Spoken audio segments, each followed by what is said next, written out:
Bien, le concede siempre el hecho de que las protestas se las admite o no se las admite a Whitmar. Y la razón fundamental es que él cita al epítome, yo soy de los que más he admirado y admiro en mi vida, de los juristas americanos anglosajones, que es Oliver Wendell Holmes, un personaje que daría para una película, dicho sea paso, ¿no? Y Oliver Wendell Holmes era un personaje criado en el darwinismo jurídico, en el que las cosas de la naturaleza debían de producirse como se producía, en el que todo aquello que no está prohibido debe ser permitido, la teoría del self-restraint, que dicen los constitucionalistas americanos, y dice, todo está en el carácter de los hombres. Y cita además una tesis importante, y es que muchos países, y España actualmente también de alguna manera, han permitido la esterilización de los incapaces, de los dementes, etcétera, etcétera. Y su tesis concretamente, por lo tanto, es, mire usted, en este caso no había trasfondo político, la ley no era mala, estos señores aplicaron una ley que al fin y al cabo está también en sus países. Por eso es muy importante, y es muy honesto Kramer al hacerlo en el estilo de Preminger, el discurso casi final de Hans Rolf, de Maximilian Schell, cuando dice, oiga, estos señores son culpables, pero es culpable también Churchill, hay menos porque después es, etcétera, es culpable Stalin, es culpable de los Estados Unidos, todos los que vieron lo que estaba sucediendo en Alemania y nos dieron los Sudetes y nos permitieron avanzar en el Ruhr, nos avanzaron. El discurso es muy importante porque el mundo, igual que ahora, asiste impávido a muchas desgracias. Pero eso forma parte de la honestidad radical del guionista y de Kramer, de repartir todas las cartas, de no guardar ninguna. No, pero es que históricamente es así. Es decir, es así. Entonces, la habilidad de Rolf es decirle, primero, él intenta presentar un caso. Estos señores son juristas. Aplican la ley. El tema es de la ley natural. Es decir, eso lo sabemos, cualquier jurista que se precie de tal, tú puedes recibir una ley democráticamente legítima, pero esencial e injusta desde arriba, porque va en contra de la ley natural. Entonces tú no puedes aplicar esa ley, ni puedes luego escudar, como dice muy bien Spencer Tracy, cada hombre es responsable de sus actos. Y eso es el discurso de Lancaster, que luego queda matizado por esa secuencia final fabulosa. Que cuando dice, el día que firmó usted la primera sentencia de muerte. La primera sentencia injusta de muerte. Ese día, el día que usted lo sabía, que era injusto. Las sentencias de muerte son injustas, ¿no? Claro. Por lo tanto, yo no es que dé el cambio ahí. No, Whitmar es un personaje monolítico desde el primer momento. Es muy agresivo, pero es muy agresivo porque está poseído de la violencia de lo que ha visto y lo lleva hasta las últimas consecuencias. Probablemente además se emborracha porque no puede soportar esas situaciones, ¿no? Y por supuesto que ha habido situaciones, vamos a decir, injustas, como ejecutar con deshonor al general Bertolt, que parece ser que fue uno de los que se sublevó contra los nazis. Sobre eso quiero hablar. Es decir, un personaje que está ahí latente es el personaje fantasma, porque claro, aquí hay diversos grados de responsabilidad, y entonces los diversos grados de responsabilidad se ven entre los distintos acusados que están en el banquillo, que también podría haber desarrollado cada uno de esos personajes al menos algo que sirvieran para que el alegato final de Lancaster, cuando dice es usted un vicioso, es usted no sé qué y tal y cual, es el alegato de Lancaster, pero no tenemos salvo la caracteriología de esos personajes secundarios.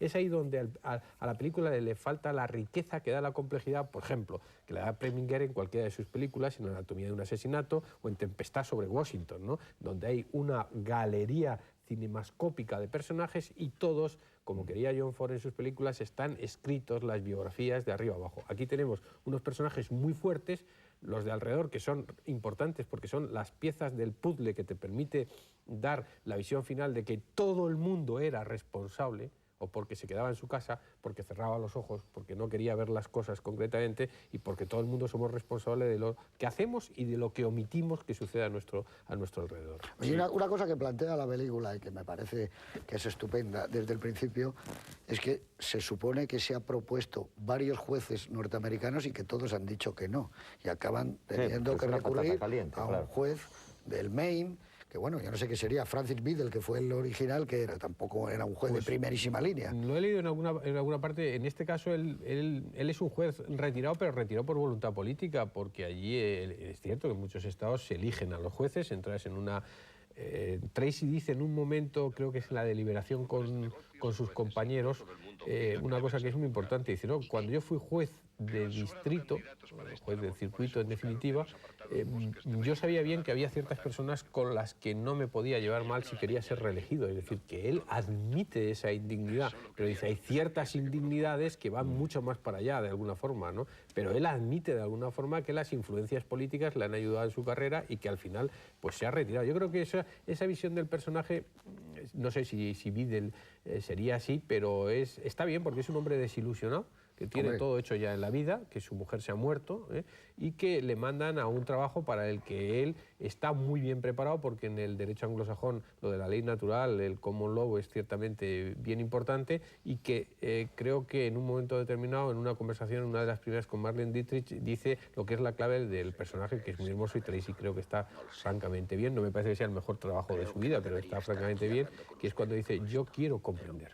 Y esa es la labor de un juez concretamente, comprender las cosas con imparcialidad para luego actuar con justicia. Es decir, por eso él sale a la calle al principio, por eso él habla con los criados, por eso él va con la Dietrich, intenta ser lo más imparcial posible, precisamente porque es muy importante saber el ambiente. Si la gente era consciente de lo que estaba sucediendo allí. Y él constata que la gente lo sabía, pero se callaba, porque los criados no quieren hablar en ningún momento, nadie quiere hablar del pasado, y eso, cuando de alguna forma conoces la situación, sabes Ni quisieron hablar cuando se estrenó la película, como bien has dicho tú. Sí, eso sí los conocía antes. Porque es que la tesis de la película es: todos ustedes fueron responsables. Digo, todos ustedes, todos aquellos que no hicieron algo, los que, en definitiva, lo mismo que dice el juez, y ya me callo, todos aquellos que, sabiendo que se estaba cometiendo una injusticia al vecino, al amigo, al compañero de oficina, etcétera, no hicieron nada por esto, por miedo, por razón de Estado, por patriotismo, que es otra cosa que está muy de moda. ¿Se puede ser patriota y además diciendo la razón de Estado no puede mantenerse? Pues sí, señores, eso es lo que hay que hacer. Si su señoría me permite, que está mucho más versado en esto como en Le concedo el uso de la palabra ampliamente. Entonces, yo quisiera avanzar un punto más respecto a comportamientos, entrando en el fondo de la cuestión, aparte de la gran interpretación que se hace los actores que encarnan esos caracteres. Es decir, los comportamientos de Dietrich, en nombre de su marido ejecutado de una manera, según ella, absolutamente vil o innoble, y el propio Lancaster.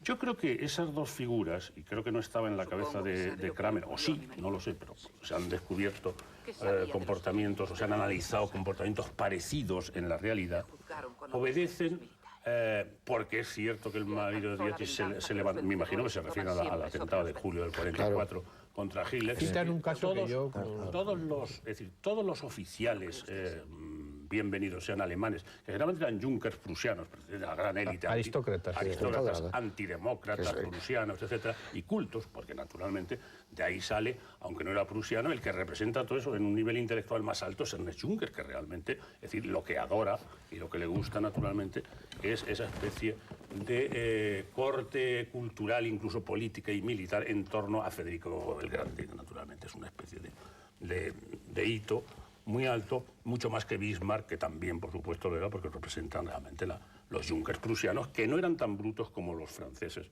nos han tratado de convencer. Pero entonces, es decir, ¿por qué se sublevan los señores militares contra Hitler? ¿Por qué atentan? ¿Y cuándo atentan? Atentan realmente al final de la historia del año 44. Es decir, no se les vio realmente oponerse a Hitler en la subida y, naturalmente, en la declaración de la guerra, que tenían que haberse largado. Evidentemente, montones de... O sea, señores como Thomas Mann, como Berfeld, como Brecht, como un montón de señores demócratas, más o menos, se marcharon del país. Y, sin embargo, estos señores tuvieron que aguardar hasta el año 44, porque y yo lo siento muchísimo, aquí soy de Richard Widmar o el propio Kramer, porque las cosas le iban bien a la Alemania en los primeros tiempos de la guerra. Lo explican en la película. Este era un país hundido. Porque la Blitzkrieg resultó maravillosa para todos. Solo explica Y naturalmente a estos que despreciaban a Hitler precisamente por su condición de advenedizo, de plebeyo, etcétera, etcétera, etcétera.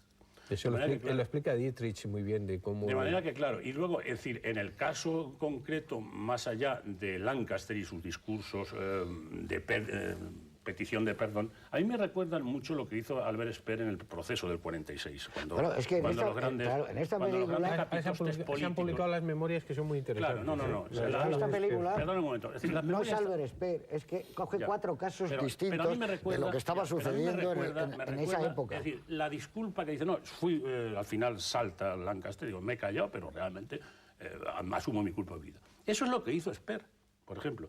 Y parece ser, por las investigaciones, a mí me interesa mucho también la historia, por supuesto, Y parece ser que, aparte de esas memorias de que tú hablas, que han reeditado ahora, pero yo tengo una edición del año 70 y pocos, las memorias de Albert Speer, como el diario de Spandau, que os recomiendo si lo pilláis, que es fascinante, las memorias de Speer y el diario que él fue redactando La cárcel de en su Spandau, prisión de Spandau, y donde cuenta los Ya.